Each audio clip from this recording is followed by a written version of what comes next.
أعوذ بالله من الشيطان الرجيم. بسم الله الرحمن الرحيم.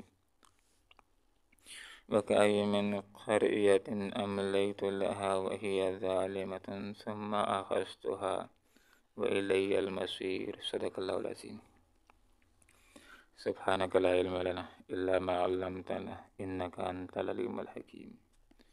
وکائین اور کتنی من قریتن بستیاں ہیں املیت میں نے مہلت دی لہا جن کو وہی ظالمتن اس حال میں کہ وہ تھیں ظالم ثم پھر اخذتها میں نے پکڑ لیا ان کو وإلی المصیر اور میری ہی طرف پلٹ کر کے آنا ہے۔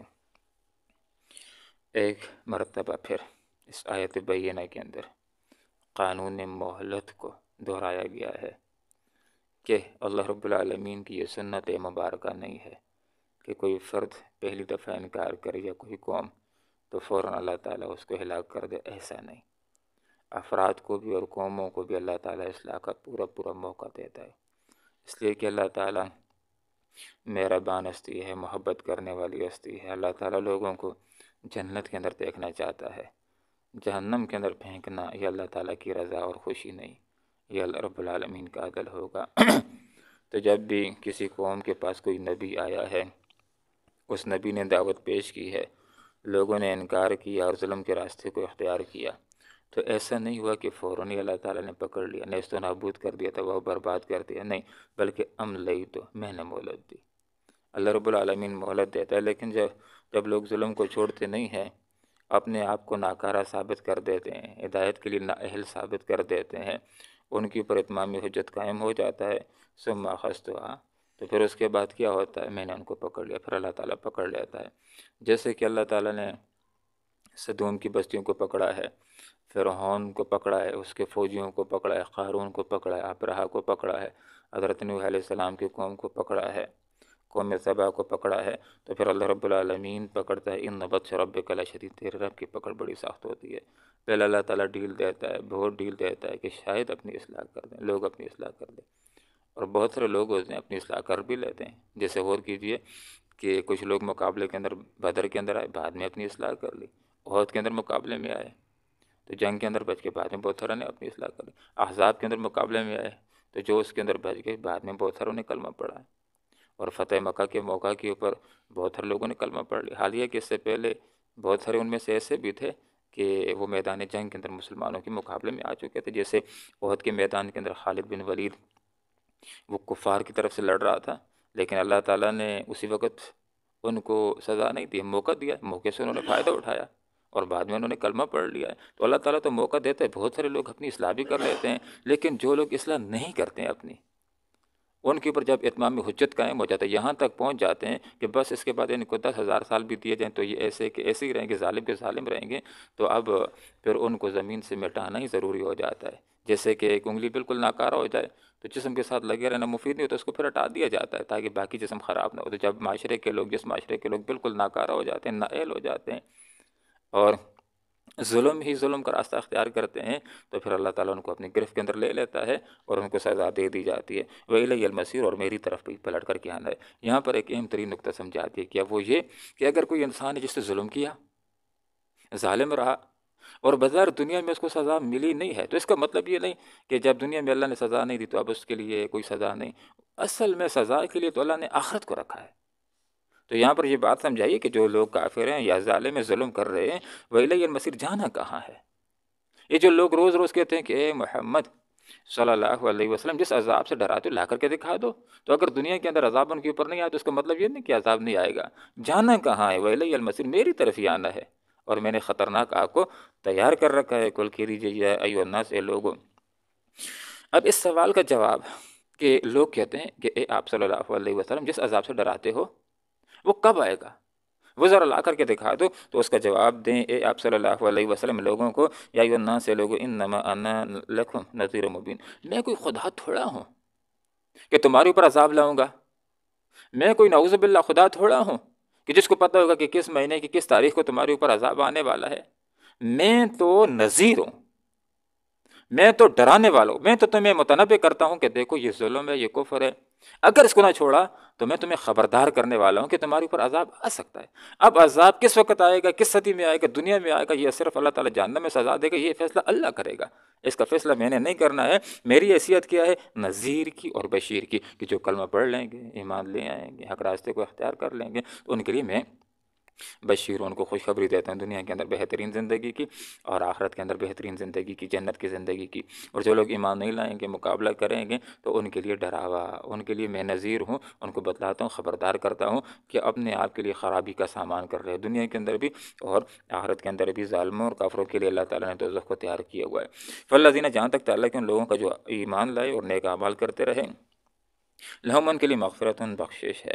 تو جو لوگ بھی ایمان لاتے ہیں، ایمان کے تقاضوں کو پورا کرتے ہیں، نیک اعمال کرنے والے ہیں، تو ان کے لیے مغفرت، بخشش، یہ آخرت کے اندر ان کے گناہوں کو معاف کر دیا جائے گا، اور اللہ رب العالمین ان کی بخشش فرمائے گا، ان کو اللہ رب العالمین جنت نصیب فرمائے گا۔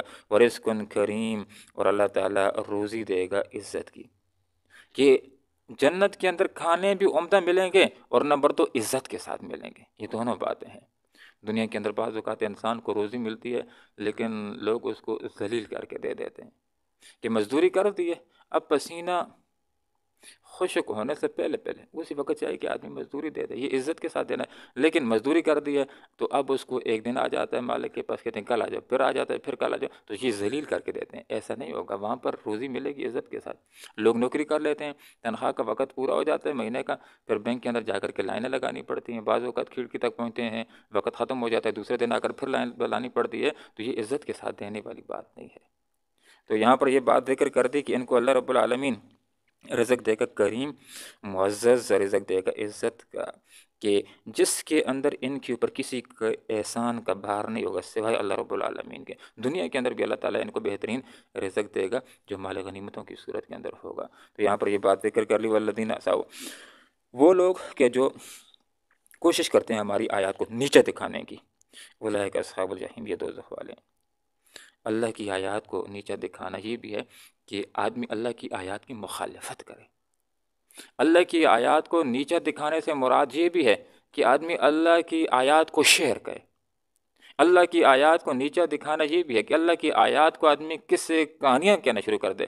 اللہ کی آیات کو نیچا دکھانا یہ بھی ہے کہ اللہ کی آیات کو جادوگری کی کتاب کہہ کر کے یا شاعری کی کتاب کہہ کر کے اس کو آدمی اس کا انکار کر دے۔ اور اللہ کی آیات کو نیچے دکھانا یہ بھی ہے کہ ایک طرف اللہ کی آیات ہیں جس کا مفہوم یہ ہے کہ سود حرام ہے، تو دوسری طرف کہتے ہیں کہ سود کے بغیر تو نظام چل نہیں سکتا، اس کے حق میں دلائل دیتے، تو یہ اللہ کی آیات کو نیچے دکھانے کی کوشش ہے۔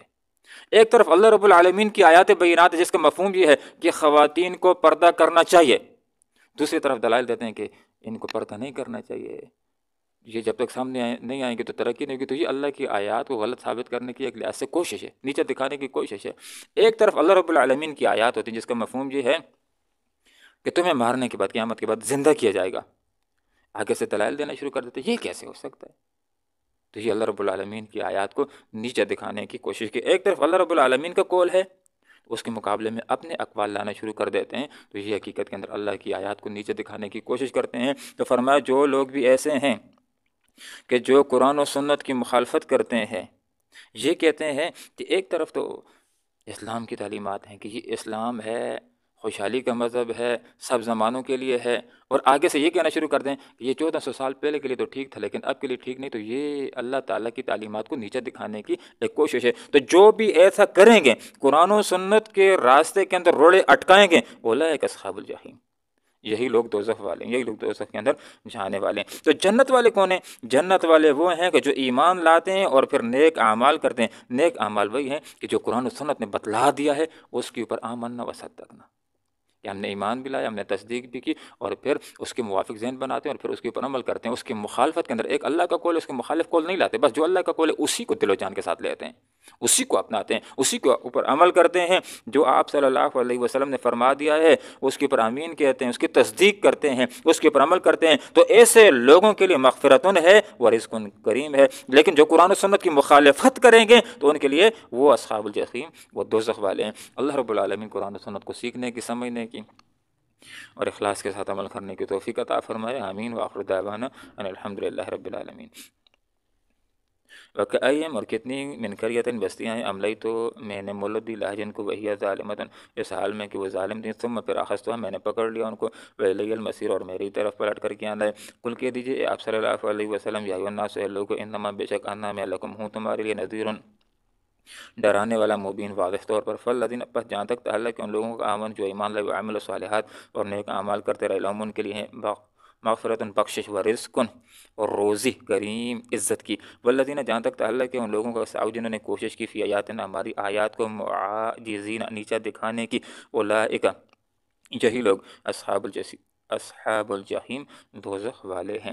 اللہم ربنا آتنا فی الدنیا حسنہ وفی الآخرۃ حسنہ وقنا عذاب النار برحمتک یا ارحم الراحمین۔